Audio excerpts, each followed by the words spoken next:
تبارك الذي بيده الملك وهو على كل شيء قدير۔ بہت بابرکت ہے وہ اللہ جس کے ہاتھ میں بادشاہی ہے اور جو ہر چیز پر قدرت رکھنے والا ہے۔ الذي خلق الموت والحياة ليبلوكم أيكم أحسن عملا وهو العزيز الغفور۔ جس نے موت اور حیات کو اس لیے پیدا کیا کہ تمہیں آزمائے کہ تم میں سے اچھے کام کون کرتا ہے، اور وہ غالب اور بخشنے والا ہے۔ الذي خلق 7 سماوات طباقا ما ترى في خلق الرحمن من تفاوت فارجع البصر هل ترى من فطور۔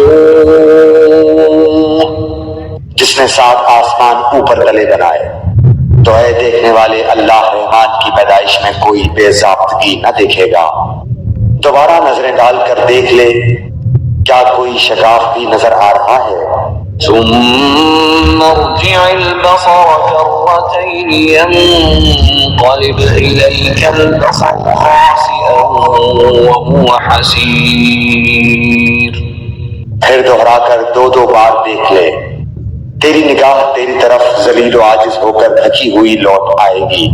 وَلَقَدْ زَيَّنَّا السَّمَاءَ الدُّنْيَا بِمَصَابِيحَ وَجَعَلْنَاهَا رُجُومًا لِلشَّيَاطِينِ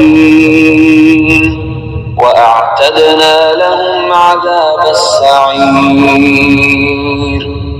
بے شک ہم نے آسمان دنیا کو چراغوں ستاروں سے آراستہ کیا اور انہیں شیطانوں کے مارنے کا ذریعہ بنا دیا، اور شیطانوں کے لیے ہم نے دوزخ کا جلانے والا عذاب تیار کر دیا۔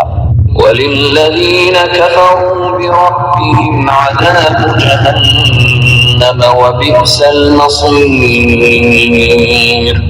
اور اپنے رب کے ساتھ کفر کرنے والوں کے لیے جہنم کا عذاب ہے، اور وہ کیا ہی بری جگہ ہے۔ إِذَا أُلْقُوا فِيهَا سَمِعُوا لَهَا شَهِيقًا وَهِيَ تَفُورُ۔